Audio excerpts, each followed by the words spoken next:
You're now tuned in to Big Bang Boxing News.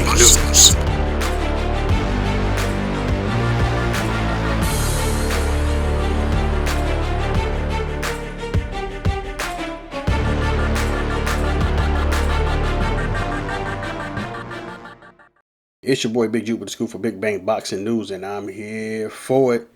Glove gate still going on, y'all.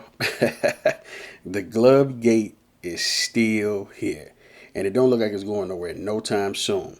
But you got a couple more fighters that step to the forefront and are advocating for Deontay Wilder, not just for Deontay Wilder, but for clean rules and within boxing. So you got Steve Cunningham, who's a two-time IBF Cruiserweight World Champion, a USBA heavyweight champion. And also you have Charles Martin, who was also a world champion at one time too, and who just had a spectacular fight a couple weeks ago on the Deontay Wilder undercard. He beat Gerald Washington. Then you had George Groves, who was a one-time champion as well, who's over in the UK, where Tyson Fury's from. I mean, it's overwhelming evidence. These guys, not Stephen Cunningham so much no more, he's retired, and George Groves as well, but you got Martin, who is an active fighter in the big heavyweight division, who wants to get hit illegally by these big guys weighing 200 pounds plus? Who wants to get hit in the head and knocked around like that, So he came out, and one of his comments was, "I'm an honest man." And the gloves of Tyson Fury just didn't look normal. That's what he said. He said they didn't look normal. He went on to say some other things. You can check that interview out on Blue Blood Sports TV. Shout out to Blue.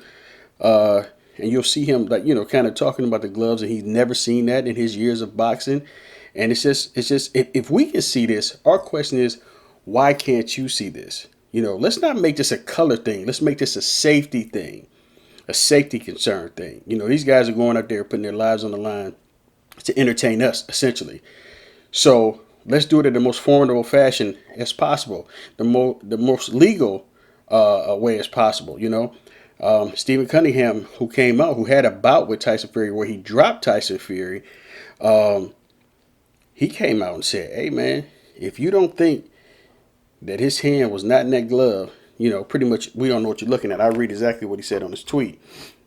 He said, "If you believe his hand was in that glove all the way, something's wrong with you. His knuckles are at the wrist part of the glove.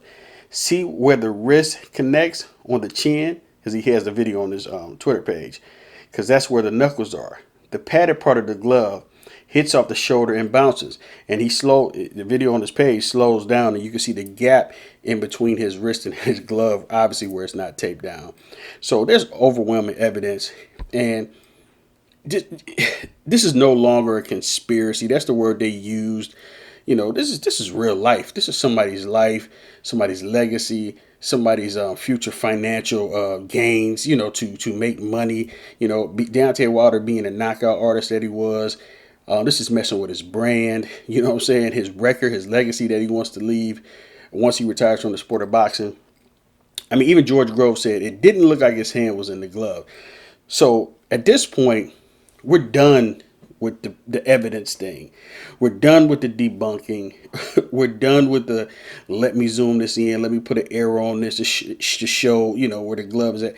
At this point, we're done. Where's the solution? What's going to be done to ensure that other fighters are not hurt in the sport of boxing, right? So, at this point, what's the aftermath? What are we going to do about it? Are we just going to let this flop in the wind? Or are we going to do something about it? Are we going to be honest? Are we going to stand behind clean boxing, as we call it? Safe boxing, as we call it?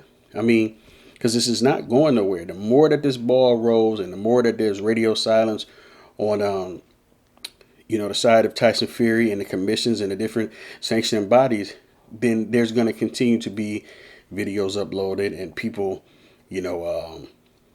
making videos about it, because the people want justice. The people are the consumer. The people paid for this fight, and they wanted a heavyweight, fair event. Not something that was staged and rigged where one guy has the advantage over the other. That's not right. So, let's move into the solution stage now. We've all uncovered, all the stones have been unturned. We pulled up fights when he fought Christian Hammer, and they had to stop the fight for this guy to get them adequate gloves in the ring. And, you know, he's on camera and record saying he's sticking his hands in petrol to make them tighter and harder, which makes sense why he didn't have any scarring on his knuckles. I mean, it's so much. Come on, everything is laid out. Young Pharaoh did a beautiful workup of it. He has PowerPoints for days. What's the next stage? All right, now we're gonna keep looking and keep monitoring this thing because it ain't going nowhere. This is Big Juke with the scoop for Big Bang Boxing News, and I'm here for it. Peace. Always remember to like, comment, and subscribe on the channel. Hit the bell icon so you can be notified when I upload new videos. Peace.